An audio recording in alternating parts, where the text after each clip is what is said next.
Do you feel any kind of resistance when it comes to receiving or abundance in general? Sometimes we're in this place where we feel like we're receiving and we're really great. And then all of a sudden it's like, why is everything like I'm moving through soup? Well, it could be that you're facing an abundance block. So, today on this episode, I'm going to be showing you how to heal your abundance block. So, stay with me.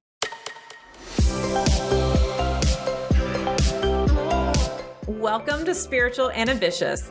I'm your host, Whitney McNeill. I'm a certified medium and spiritual teacher, and I help spiritual and ambitious souls just like you live your life purpose through your career and attract abundance by connecting into your intuition and spirit guides. Let's get spiritual and ambitious.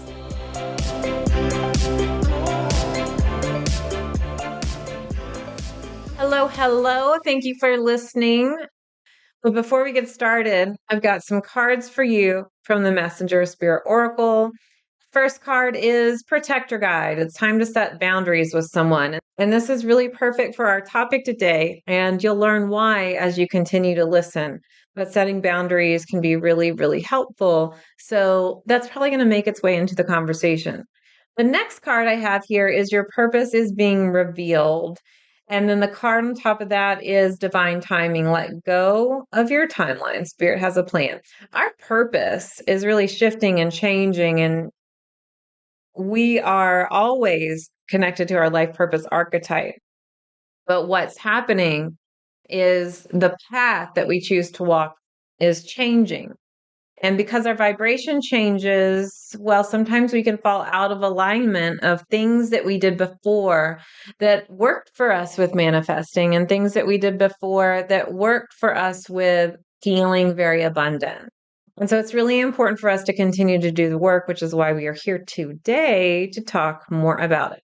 So abundance blocks is something I talk quite a bit inside of Intuition Abundance Academy that's opening soon. But I'm just going to share with you some quick steps that you can kind of do a check-in with yourself on how to heal.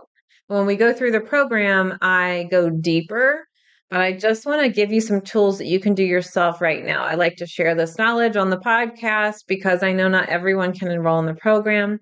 But if that's something that you're wanting to do and you're wanting to work with me and a group, I'd love to see you inside of that program. So what are abundance blocks? I'm approaching this topic today from an energetic, spiritual perspective. I do acknowledge that we live in a world where people are not treated equally. And today I'm talking about abundance on all levels here, as far as the energy block that's created from that treatment and the energy block that's created from certain belief systems. Do I think removing a block within a person is going to heal the issue in the world? No, I don't. It would be great if all of us, though, could heal the blocks that we have, because this might heal the world. But I do know that this helps people open to a different perspective, raise their vibration, and have a different perspective on the abundance that is available to them, and helps them with spiritual healing. So they are more in alignment with the energy of abundance. So abundance blocks are created from physical trauma, from mental beliefs, from the family that we were raised by, or the caregivers, or a situation in our life that caused us to shut down, that caused us from stopping abundance from coming into our lives. And we all are different. And we all have different circumstances. And depending on what those circumstances are, there's different blocks that are created. There are people that grew up in a very wealthy lifestyle, and perhaps they were made fun of because they were called the rich kid. And so they created an abundance block, and then they grew up to be adults, and now they're not receiving it because they didn't want to be judged. There are people who grew up in poor households, and so they feel like they don't ever need more than just enough. These are what I'm talking about with abundance blocks, and this is why they happen. But where do they get stuck? Like, where's a block formed? Well, we have different energy bodies. We have our physical body, then we have our etheric body, which is a conduit between our physical body and our aura. We have our mental, we have our emotional, and we also have our spiritual bodies. The block is going to be in one of your bodies. And I really believe that it starts outward and then moves inward. And this is a little controversial, but I really believe that a lot of the ailments that are created in the body can be traced back to some emotional pain and some mental pain that's happened as well. Of course, I know that there's actual disease and genetics and things like that. But even then, I feel we can trace that back to certain instances in a family, especially if it's genetic. So, understanding where is the block. Today, we're more so talking about a mental and emotional energy that's kind of stuck in one of those bodies. So, if we can kind of find where that is, because oftentimes we can feel it physically, we have more of a tangible thing to reference when we're talking about a block. So, what kinds of blocks do you have?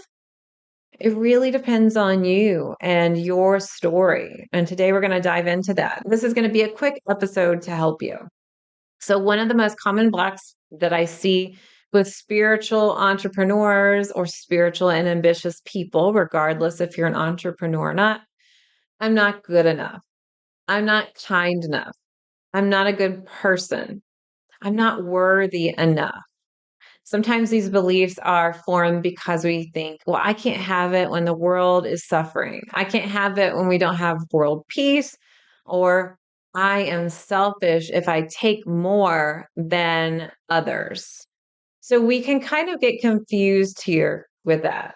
Another spiritual belief that happens in the spiritual community is you can't be spiritual and wealthy or rich because of these same kind of blocks where people will think, well, spirituality, is not, it's not money, or money is bad.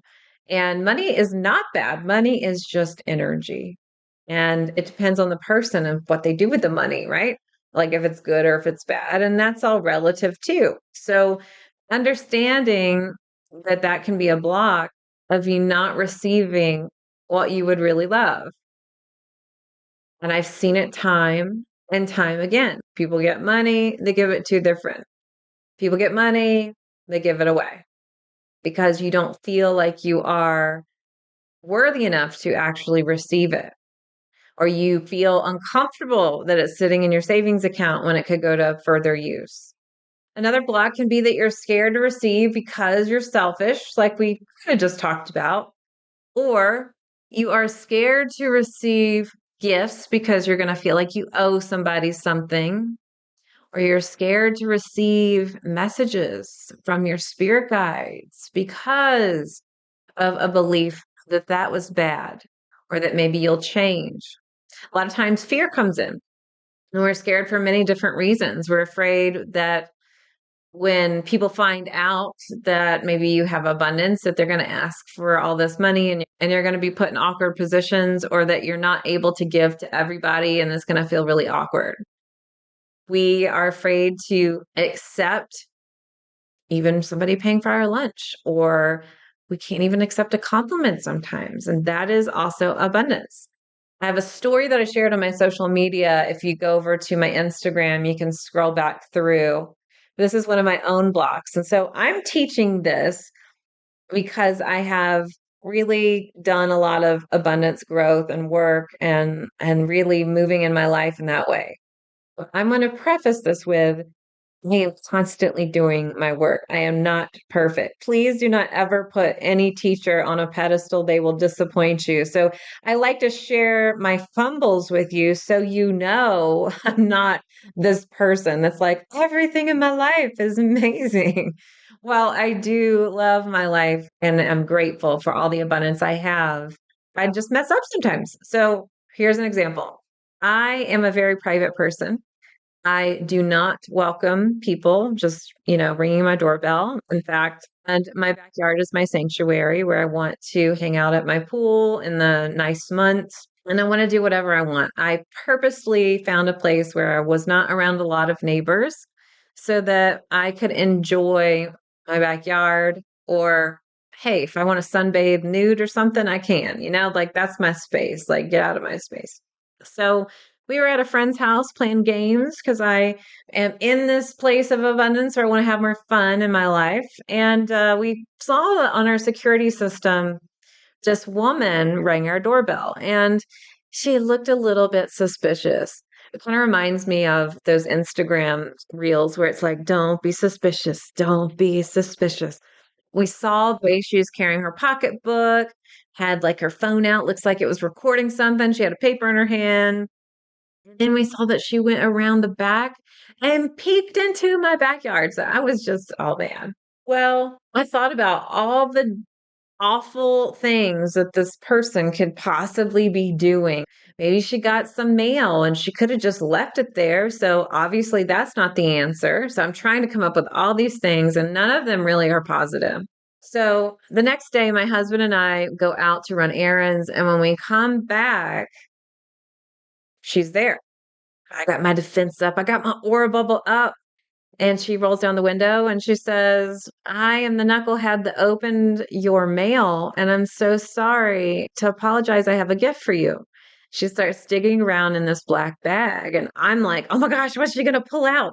And she gives me this little butterfly. And I'm still in my head going, oh my gosh, is this like poison? Because I'm seeing all these things online with people touching dollar bills and, it's not good. Like it's laced with poison and all this stuff. And I thought, okay. And she said, I put a little magnet and it's this beautiful butterfly.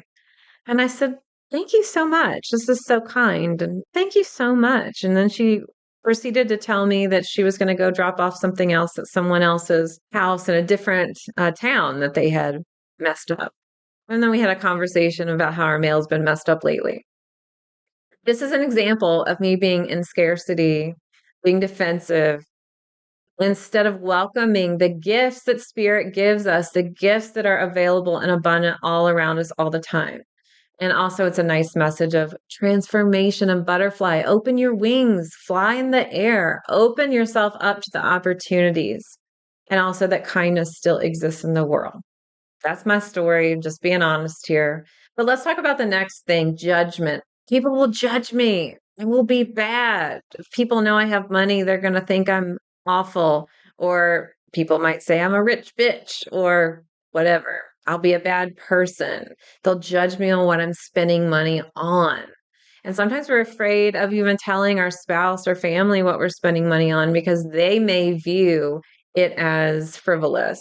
Listen, we all have different value systems. So that's one of the things I want to tell you.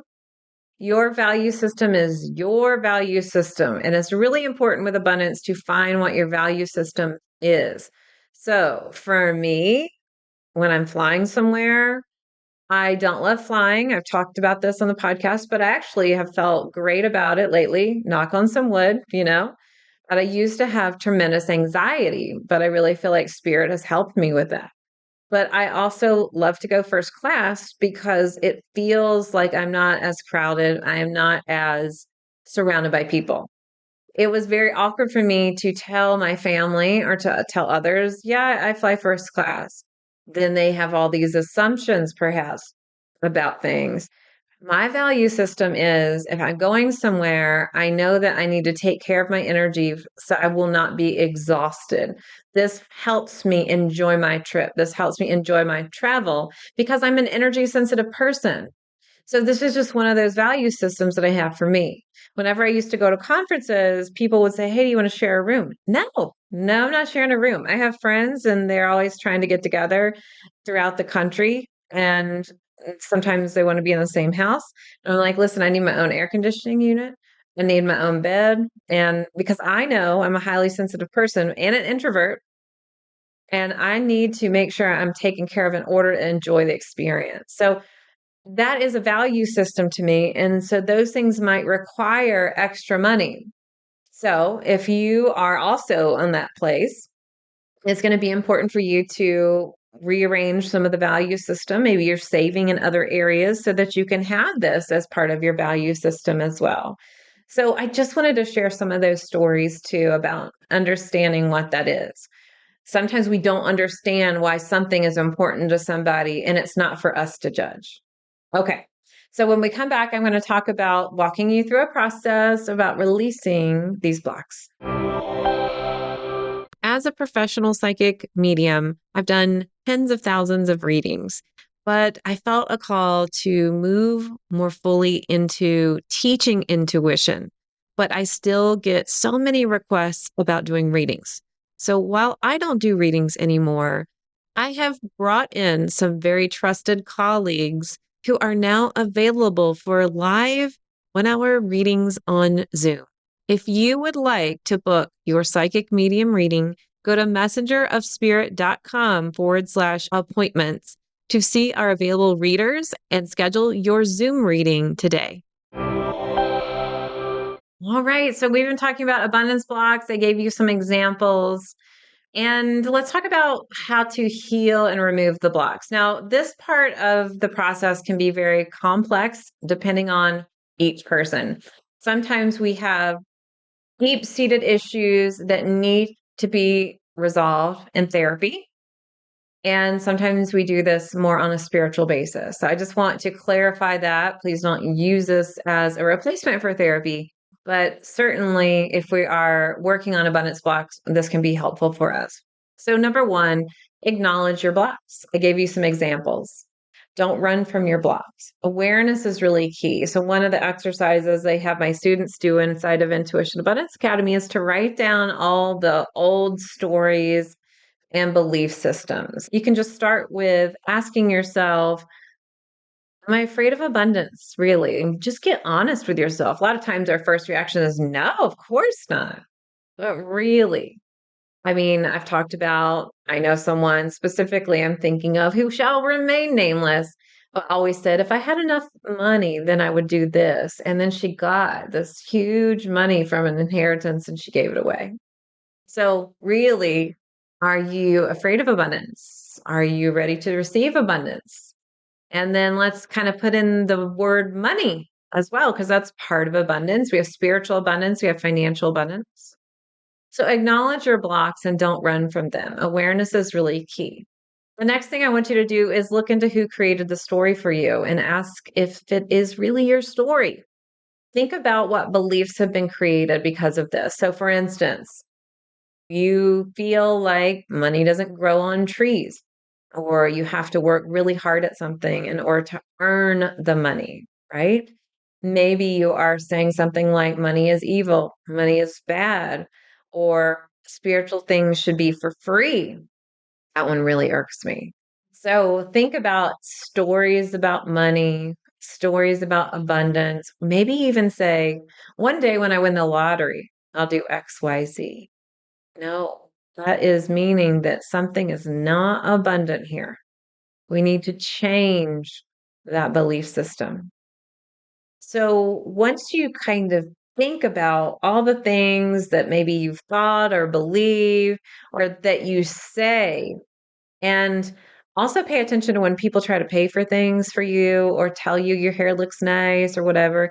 Do you say thank you or do you say, oh, I just threw this on? Or no, no, no, you don't have to pay for me. Just kind of pay attention to the receiving and see where that comes from.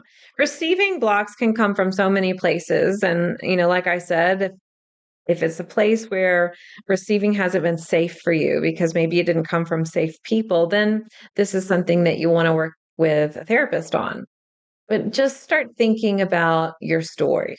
Is it your true story? A lot of these beliefs we were taught by parents or when in our formative years we were around other people, caretakers, teachers, community, whatever it is. Just kind of pay attention to who created the story for you. Let's say that you grew up in a rich household and people made fun of you at school. Do you still feel that that's true?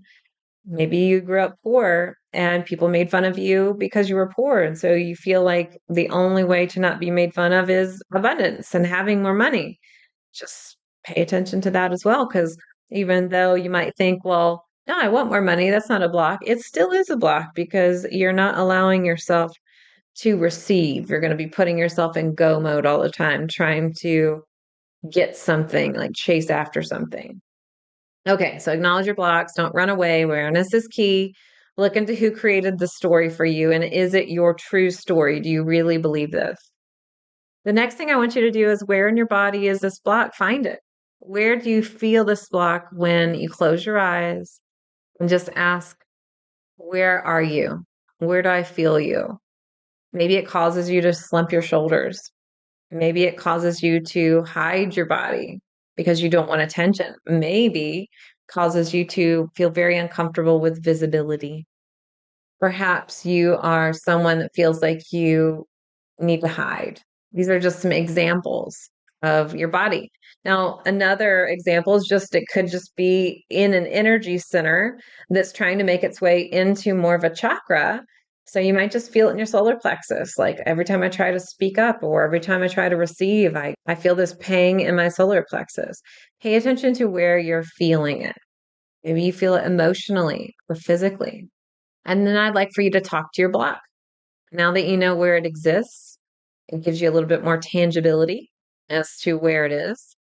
And just talk to your block. Hey, what are you teaching me? What's the purpose? And just talk to your block. You would have let it go already if it didn't serve a purpose. So it is serving your purpose.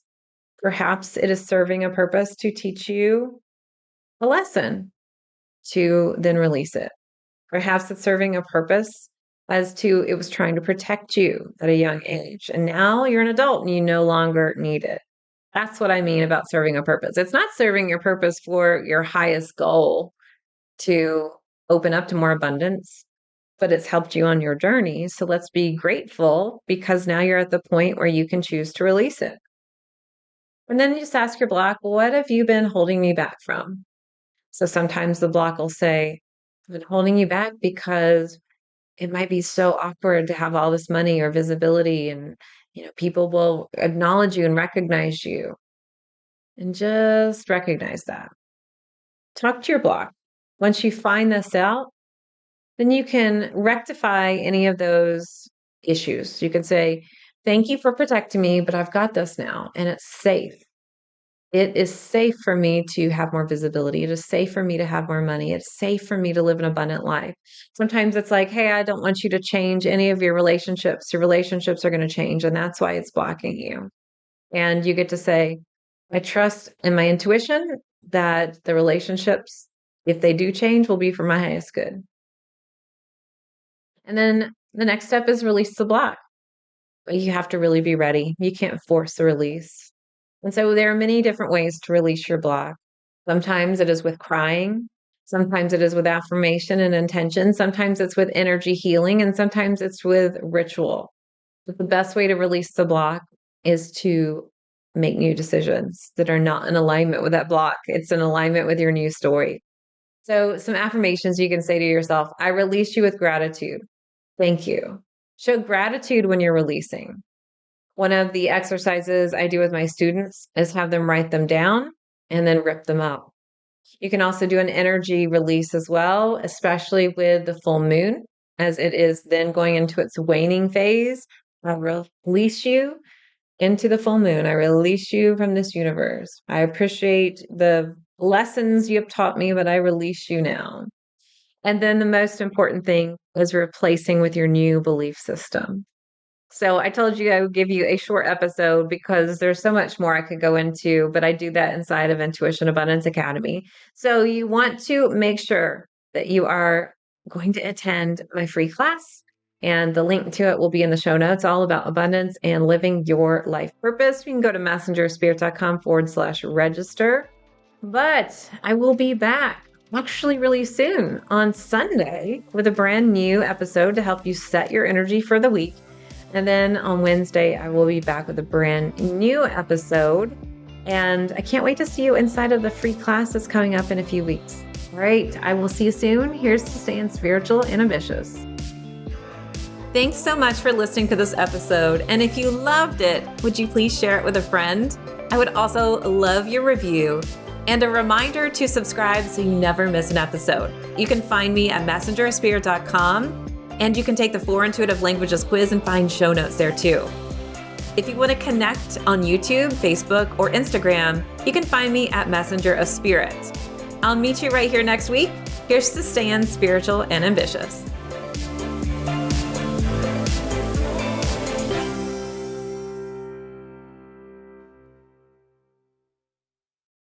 This podcast is part of the Sound Advice FM network. Sound Advice FM. Women's voices amplified.